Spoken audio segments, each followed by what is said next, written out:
Coming up tonight, Prime Minister calls on all civil servants to work with a sense of urgency.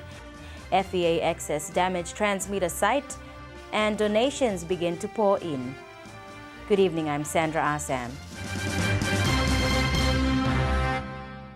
Prime Minister Bainimarama and heads of government departments were briefed on the response and relief operation currently in the Western Division. The head of government is calling on all government agencies to work with urgency in speeding up essential services to people affected by the floods.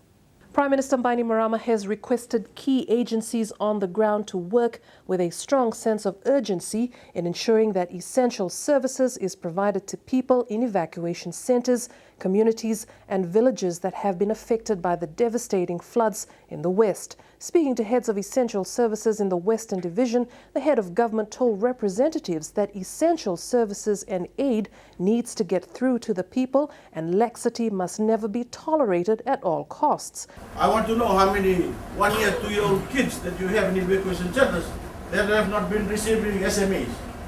I want to know that. I want to know who's been cleaning the evacuation centers, because the evacuation centers I've seen are very filthy. If we don't have the manpower, look for manpower. We have manpower available to go and clean those places. Few of the evacuation centers I've been to don't have any water. We need water cartage. What's happening to those water containers? PM Bainimarama said the onus is to keep people informed of the current developments occurring and to ensure that access to life's basic necessities receives the utmost priority in terms of the delivery of food, ration, water and important health services. Weather is expected to clear for the entire Fiji group by tomorrow, Thursday, April 5th. This was confirmed by the National Weather Office. The clearance in weather will enable critical essential service providers to continue their restoration works on essential services. The Fiji Electricity Authority is working around the clock to get their main transmitter supplying power from Wailoa up and running after it sustained damages from a landslide over the weekend. So far, FEA technicians have managed to gain access to the area after floodwaters receded. The Fiji Electricity Authority has managed to make some headway in their attempt to get power supply to the Central Division after their technicians were able to access the transmitter site in Naitasiri. The transmitter in Sayed-Khaiyum, Naitasiri was damaged in a landslide over the weekend after 5 days of continuous rain in the Western and Central Division. On Monday, Fiji News accompanied FEA Chief Executive Hasmukh Patel to carry out an aerial survey on the extent of the damage. However, this morning Fiji News managed to get footage from the authority which shows the difficulties their technicians had to go through in order to gain access to the site. FEA says their technicians had to cross rugged terrain and flood waters just to reach the hills of Sayed-Khaiyum. The workmen were able to travel on foot to the base of the damaged transmitter and carry out an assessment. The temporary tower structure, equipment and other materials are ready to be transported to Sayed-Khaiyum today if the weather conditions are favorable. The installations of the temporary tower will be carried out using a helicopter due to the lack of car access restriction to the area. Construction is anticipated to take about a week.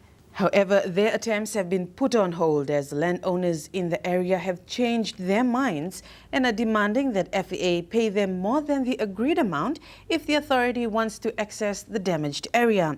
This would mean that the power rationing in the Central Division will have to continue for a while until the landowners and FEA come to a decision. The power transmitter in Sayed-Khaiyum, Naitasiri is very important as it is the main power source for the Central Division. At the moment, FEA is sourcing power from the Kinoya, Tamavua and Navua power stations, but this is not enough to meet the demands of the Central Division and therefore rationing is happening. Government through the National Disaster and Management Office is assuring people affected by the floods that government officials will continue to monitor the situation on the ground. DISMAC has urged members of the public that food distribution to the various divisions will be conducted this week. We keep emphasizing the need for us to coordinate because of the vastness of the area and the varying degrees of needs out there in the areas.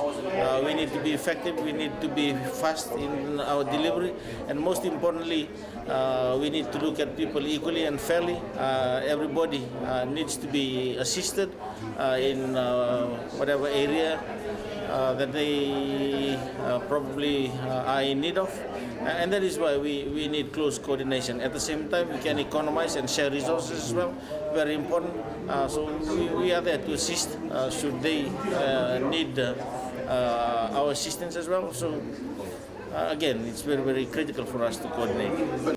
The Commissioner Central Laisenia Tuitumbo says teams have been dispatched to the flood-affected areas and will distribute ration to affected families, basing it on the Turanganikoro records.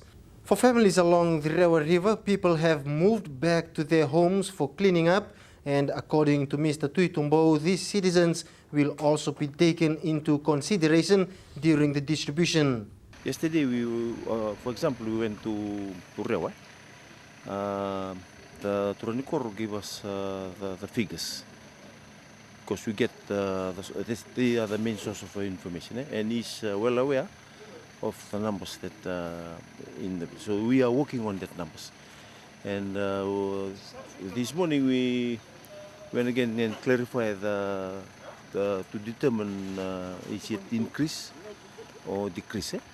So in terms of people going out to clean their homes while we are doing the survey, we will ask the Turanganikoro when we distribute it. So we rely on the Turanganikoro. The Attorney General and Minister for Tourism and Trade, Sayed-Khaiyum, is calling on international media and those in the country to portray the truth. Speaking at a press conference held late yesterday, the Attorney General said that it is time to come together as Fijians and help rebuild the nation. A survey of the international news outlets shows that Fiji is one of the main topics of discussions, hitting the headlines in some places. From the Middle East to New Zealand, Fiji and the flood is making the international news. The lack of access has seen many news outlets use any image of natural disasters in Fiji, and this has made the Fijian government call on them to be more prudent. In response to much of the portrayal of Fiji and the situation of what's happening in Fiji by the Australian and New Zealand media vis-a-vis the tourism sector, we've noticed from those PR people who are doing work for Tourism Fiji and various other hotel operators that many of the footage that in fact are being used are old footage from 2009 is being portrayed in Australia and New Zealand. And of course there has been a portrayal that the resorts, etc., aren't fully functioning or aren't open at all. In fact, some resorts, of course, have a lower capacity than what they normally would have, but they're essentially all up and running. Sayed-Khaiyum says that reports that tourists are stranded in Fiji are not true, as the national airline, Air Pacific, has been working around the clock to get tourists out of the country and was the only airline doing so. He adds that infrastructure is being addressed right now and the main emphasis is to get aid across. We are concerned that this sort of misinformation that's being spread about the tourism industry and the sector and general infrastructure services that exist in Fiji is being portrayed in such a negative fashion. But what we hope is that everybody will portray the facts. We have politicians coming out today making negative statements. This is not a time to use the suffering of people to exploit for their own political purposes. This is not the time to score economic or political points or foreign relation points. This is the time to assist. Coming up after the break, Consumer Council angry with certain shopkeepers. Nandi and Raki Raki Town ready, and Dismac updates public.